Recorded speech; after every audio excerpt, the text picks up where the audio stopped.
Who should be the favorite for MVP? Thought about this a lot because there are a couple of good answers. But I actually think the answer is LeBron James.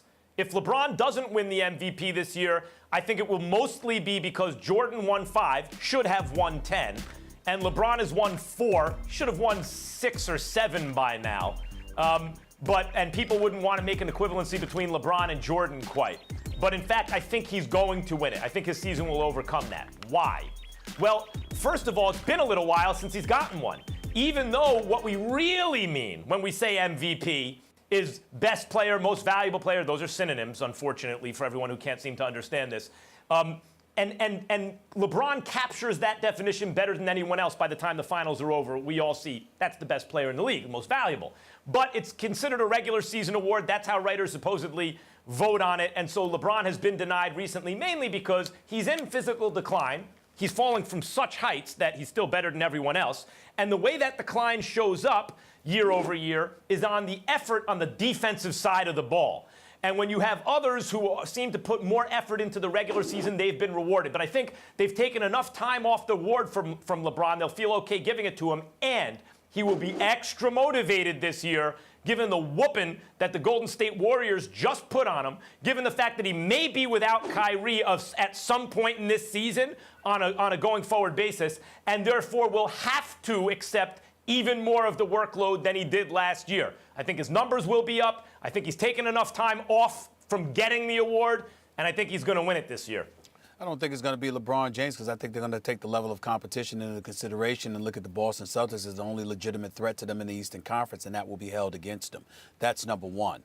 Number two, I can understand why Russell Westbrook would be the favorite because of the kind of year he had. The ball is in his hands. He's ultra aggressive and what have you. And to be quite honest with you, Max Kellerman, as an aside, I'm still wondering why Russell Westbrook hasn't signed that Supermax extension, 5 years, $217 million, that is on the table for him. That lets me know that it's entirely possible he could be contemplating going elsewhere. So it's going to be interesting to see what happens in Oklahoma City. He's got until the start of the regular season playing to with sign LeBron it. James pretty soon, Stephen A. Listen, he has to sign it before the start of the season. If he doesn't sign it, if you're Sam Presti, you might have to trade him because you can't hold on to Russell Westbrook and risk losing him for close to nothing. The same way you lost Kevin Durant, the same way you lost James Harden, even though you got something for Harden. But the bottom line is it ain't the same. The point is that you just can't have that on your resume. So it's going to be real interesting to see what happens in Oklahoma City.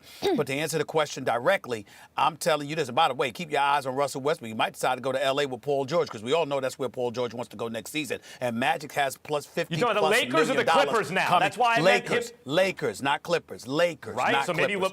Maybe LeBron and Westbrook wind up teammates in the not-too-distant future. That's what I'm trying to say. Russell Westbrook and Paul George, remaining teammates. Magic and the Lakers are going to have enough cap space to do some considerable damage in free agency. It's going to be interesting. If LeBron doesn't end up in L.A., it could be Russell Westbrook if Sam Presti's not careful. So let's keep our eyes on that because we know Paul George, that's where he wants to go. Now back to the MVP question. Kawhi Leonard is my choice. And the reason why is, what else do they have offensively? We know what he's going to do defensively. Not only is he arguably the best defensive player in the game between him and Draymond Green, but also Kawhi Leonard goes out there from open and tap and takes on the toughest defensive assignment from open and tap till game's end. So we know what he's going to do defensively. Offensively, who the hell do they have? LaMarcus Aldridge? Pau Gasol, I mean, decent, but come on now. Tony Parker, he looked like he's aged in dog years. I hope he comes back healthy, but it's been a struggle for him lately because of injuries, not because of his game.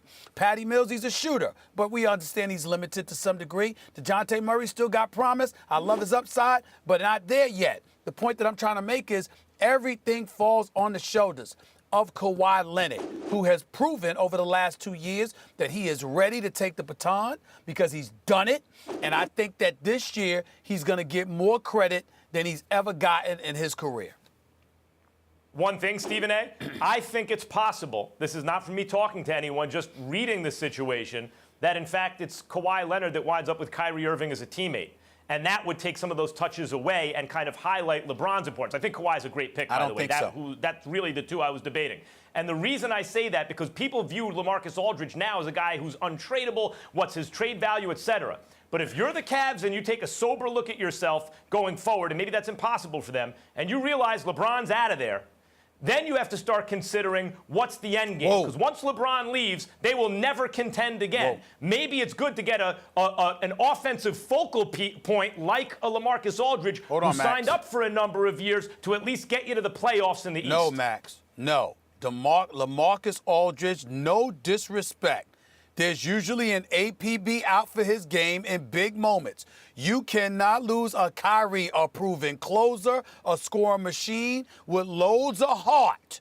You can't have that as a replacement to the potential or imminent departure of a Kyrie Irving and or LeBron James. You mentioned DeJounte Murray. There are other guys they can put in that deal. Spurs don't have enough. You mentioned other names they can put in the deal. I was trying to tell you, I don't believe he's going to end up in San Antonio unless a third or a fourth team gets involved, because I don't think San Antonio has enough to get Kyrie Irving away from Cleveland. I do not see that. And what I'm saying is, you're right if you're just talking about LaMarcus for Kyrie in a straight-up trade. I'm talking about the weight of the tradable assets, in the mass of them. When you add them up, that San Antonio has, I think, is a little heavier than people realize.